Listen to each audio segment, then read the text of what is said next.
اللہ کے عذاب کے بہت سخت ہوئے پڑتے، معافی چاہتا ہوں۔ اگر رسولوں کی شان یہ تھی کہ وہ مبشر بھی تھے اور نذیر بھی تھے، تو میں بھی ایک ادنا غلام انہیں کا ہوں۔ میں جو کہہ رہا ہوں قرآن و حدیث سے کہہ رہا ہوں۔ یہ عذاب کیوں آئے گا؟ امت مسلمہ بحیثیت مجموعی اللہ کی نگاہ میں مجرم، بہت بڑی مجرم۔ کیوں؟ ایک انچ زمین دنیا میں نہیں دکھا سکتی جہاں اللہ کا دین قائم۔ یہ مذہب ہے، مسجدیں ہیں، حج ہے اور عمرے ہیں، یہ مذہب ہے۔ دین کہاں ہے؟ اللہ کا نظام کہاں ہے؟ دین حق کہاں ہے؟ وہ نظام عدل کہاں ہے؟ وہ نظام سیاست کہاں ہے؟ وہ قانون شریعت کہاں ہے؟ آپ کی ساری معیشت سود کے اوپر ہے، اور سود سے زیادہ بڑا گناہگار جرم کوئی نہیں۔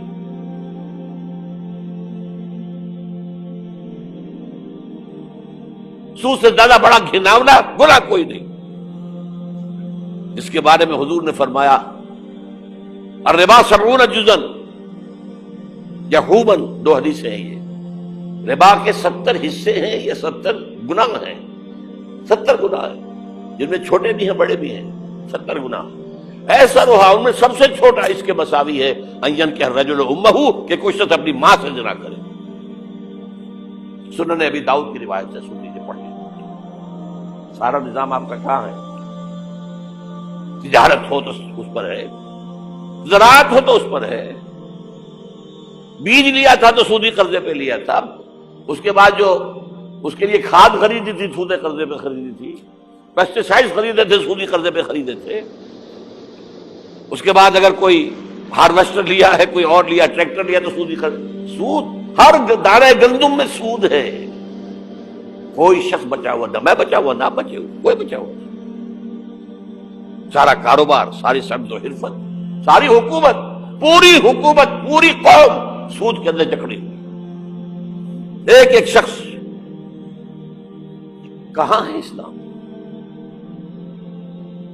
آپ میری بات سمجھ لیجئے، اسلام کے 2 حصے کر لیجئے، اسلام بطور مذہب، اسلام بطور دین۔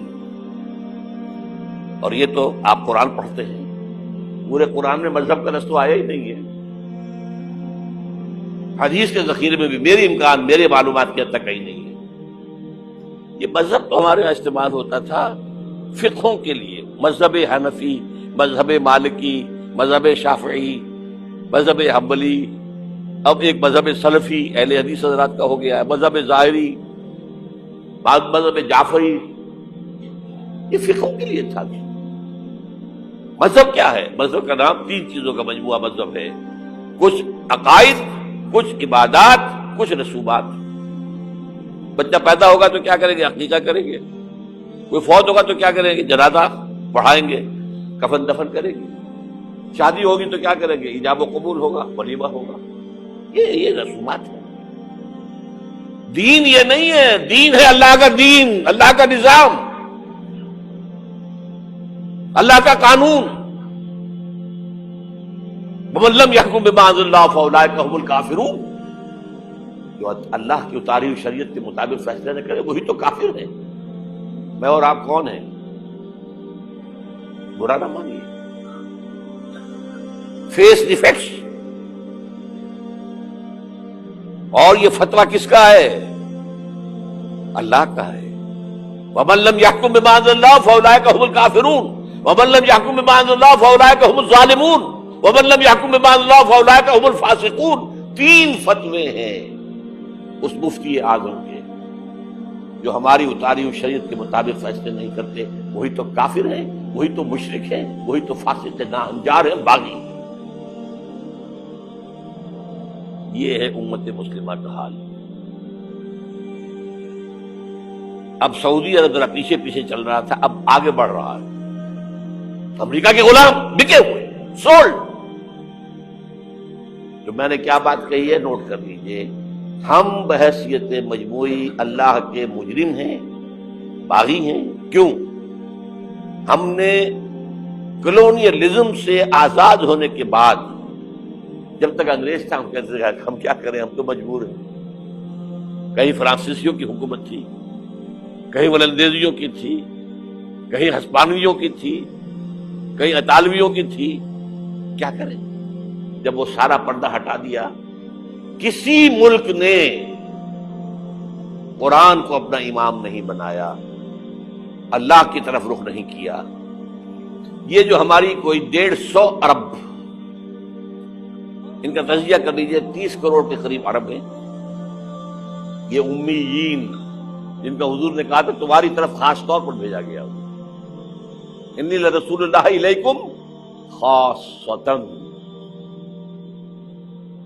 ان کو کتنا بڑا مقام ملا کہ محمد ان میں سے تھے صلی اللہ علیہ وسلم۔ اور نمبر 2، ان کی زبان میں اللہ کا کلام ہے۔ ہم تو کیسے پڑھیں اللہ کا کلام؟ عربی سیکھیں، گرامر سیکھیں، گردانے رٹے، چٹائی توڑ تعلیم حاصل کرے تو قرآن پڑھے نا۔ ان کی تو مادری زبان میں ہے، پھر انہوں نے امام نہیں بنایا تو سب سے بڑے مجرم وہ ہے۔ باقی جو 120 کروڑ ہے ان میں نمبر 2 ٹاپ کا مجرم مسلمانوں نے پاکستان۔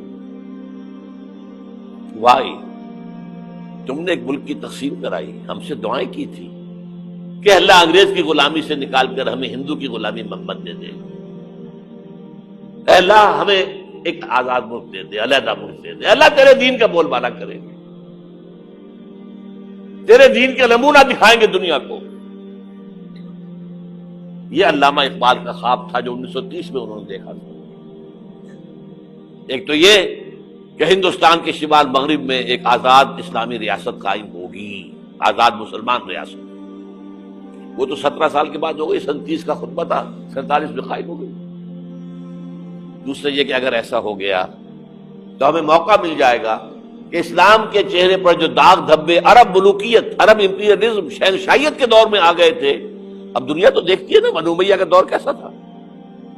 آخر ہماری تاریخی کا داغ ہے نا، واقعہ کربلا کس کا داغ ہے، واقعہ ہررا کس کی تاریخ کا داغ ہے؟ ہمارے چہرے کا داغ ہے نا، تاریخ تو ہماری ہے۔ ہم یہ چہرے پر، اسلام کے چہرے سے یہ داغ دھبے دھو کر اصل اسلام اور اس کا عہد حاضر کے تقاضوں کے مطابق ایک نظام قائم کر کے دنیا کو دکھائیں گے، ایک مثال ہوگی۔ اور قائد اعظم نے کہا تھا یہ ایک روشنی کا مینار ہوگا۔ But we went back upon our promise، ہم نے اللہ سے وعدہ، اللہ نے کہا ٹھیک ہے لوگ۔ سورہ اعراف میں ذکر ہے حضرت موسیٰ کی آمد کے بعد کہا تھا بنی اسرائیل نے، اے موسیٰ ہم پر تو تمہارے آنے سے پہلے بھی ظلم ہو رہا تھا اور تمہارے آنے کے بعد بھی ہو رہا ہے، تمہارے آنے سے ہمیں تو کوئی حاصل ہوا نہیں۔ سورہ اعراف میں ان کا قول ہے عصا ربکم ان یہلک عدوکم ویستخلفکم فی الارض فینظر کیف تعملون۔ قریب ہے کہ تمہارا رب تمہارے دشمن کو ہلاک کر دے، فرعون اور لاؤ لشکر کو غرق کرے، تمہیں دنیا میں حکومت دے، پھر دیکھے گا تم کیا کرتے ہو۔ اللہ نے ہمارے دشمن کو قتل کیا ہے۔ گاندھی کے لیے یہ موت سے کم بات نہیں تھی، کانگریس کے لیے یہ موت سے کم بات نہیں تھی۔ بھارت ماتا کے ٹکڑے، کچھ ہی دنوں پہلے گاندھی نے کہا تھا میری لاش کے اوپر پاکستان بن سکتا ہے، بنا؟ کیسے بن گیا؟ وہ اللہ کا فیصلہ ہے، یہ معجزہ تھا۔ رمضان المبارک کی 27ویں شب کو نازل ہوا ہے، جو رات نزول قرآن کی ہے وہی رات نزول پاکستان کی ہے، معجزہ تھا۔ لیکن تم نے تو محل بنائے ہیں، تم نے دنیا بنائی ہے، تم نے موٹر وے بنا لی ہے، ہمارا دین کہاں ہے؟ نمبر 2 مجرم ہم۔ چمن کے مالک اگر بنا لے موافق اپنا شعار، اب بھی چمن میں آ سکتی ہے پلٹ کر چمن سے روٹھی بہار، اب ہو سکتا ہے۔ اور یہ بھی ہو سکتا ہے کہ اللہ تعالیٰ نے معجزانہ طور پر ہمیں ملک دیا، ہم نے اللہ سے بدعہدی کی، وعدہ خلافی کی، غداری کی، لہذا سودا دی جائے اور ہم سے یہ ملک چھین لیا جائے. It's just possible. دور نہ سمجھے، اس انہونی بات نہ سمجھے.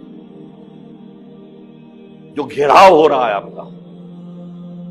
آپ کے مغرب میں نیٹو فورسز اور مشرق میں بھارتی فورسز گدھوں کی طرح بیٹھے ہوئے انتظار کر رہے ہیں پاکستان اور ڈسٹیبلائز ہو جائے، یہاں اور بدامنی ہو جائے اور ہمیں جواز مل جائے، مغرب سے نیٹو فورسز داخل ہو جائیں، مشرق سے بھارتی فورسز آ جائیں اور ہمارے ایٹمی دانت توڑ کر اور پھر ہمیں بھارت کے سامنے ڈال دیا جائے. نو ڈو ایز یو لائک. یہ ان کا نقشہ ہے. ہوگا کیا وہ اللہ جانتا ہے. ہوگا وہ جو اللہ چاہے. لیکن اللہ کا چاہنا جو ہے وہ کس پر منحصر ہے؟